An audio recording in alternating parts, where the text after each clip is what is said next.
Chapter 6. Separated from Siblings. While living in foster care, I was separated from all my siblings except one of my sisters who also lived with Big Mama. I visited my other siblings 3 times during that 3-year period. Excitement gripped me when I knew I was going to visit them. My sister, Denisha, who served in the United States Army, is 3 years older than me. She was always very neat and clean. Denisha lived with Big Mama at the same time as I did. I do not remember a lot about our relationship during foster care. She was very quiet. Throughout her life, she made good grades in school and she always got the jobs that she applied for. Today, she is a naturally gifted artist who has created some beautiful artwork. My brother Terrence served in the United States Army. He is 5 years older than me. During foster care, Terrence started in the same foster home as my sister Carla and my brother Grayson, but ended up separated from them due to behavior issues. I once went to visit him in the juvenile detention center, and during that visit, he let me read some poetry he wrote. Outside of foster care, Terrence often looked out for me. One day, when I was 3 years old, all of my siblings planned to walk to the park and I wanted to go. However, I was not ready and didn't have anything clean to wear. I cried profusely as everyone told me, "You can't go." Finally, Terrence turned back and said, "Come on, Gracie." He took me upstairs and quickly found something for me to wear and took me to the park with everyone else. Terrence always showed a bit of favoritism toward me, and I remember feeling happy and appreciative of him. The fact that he took the time to help gave me a deep sense of hope and joy. Today, he has a gift for writing poetry and songs. The United States Marines is where my sister Carla served. She is 6 years older than me. Carla lived in the same foster home as my brother Grayson for the entire 3 years. They were moved to 3 or 4 different homes, but they remained together. Carla was the first person to tell me I had a gift for writing. She told me, "Not everybody can write poems like that." She loved reading my poems and listening to me sing songs that I had written. This was another moment of feeling special and loved because she truly believed I had a gift. I didn't realize how her words impacted me, but when I look back, I see it as a definitive moment that would lead me to the conviction that I could write. My brother Grayson, who is 7 years older than me, served in the United States Marines like Carla. Outside of foster care, he was a jokester who often shared funny stories with the family. He also teased me a lot. Whenever he saw me crying, he would make fun of me. However, he had a professional, business-like demeanor about himself and was always willing to give to those in need.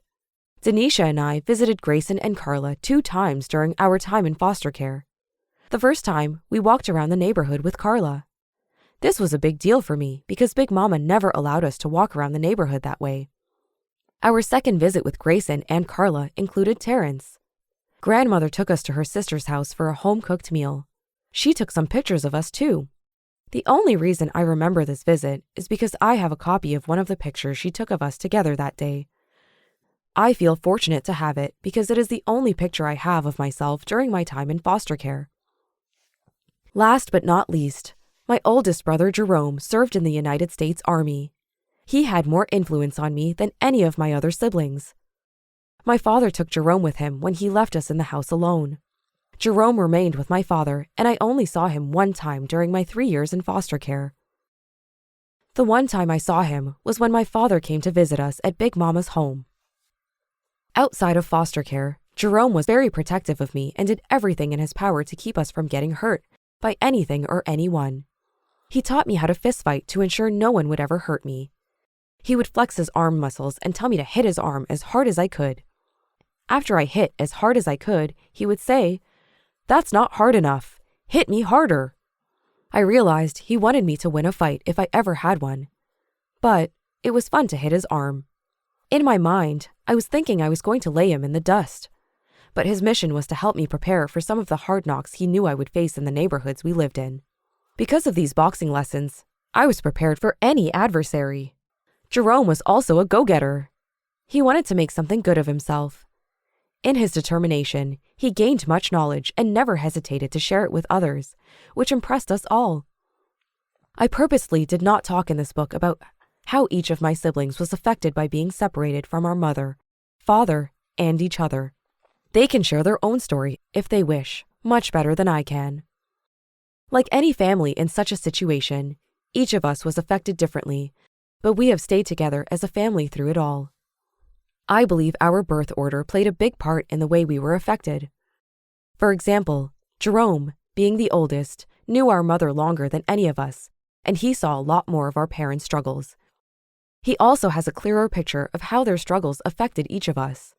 I, on the other hand, being the youngest, did not see much of their relationship. Although I remember some things, I have had to ask a lot of questions and rely on the stories of other people to find out about my parents' struggles and the events leading up to my mother's leaving. Even though I was separated from my siblings, each of them influenced me greatly while I grew up. So while Big Mama and Papa took care of my needs when I lived in foster care, my brothers and sisters played a unique role in looking out for me and impacting my life outside of foster care. If you enjoyed this story, please like this video and subscribe to our channel.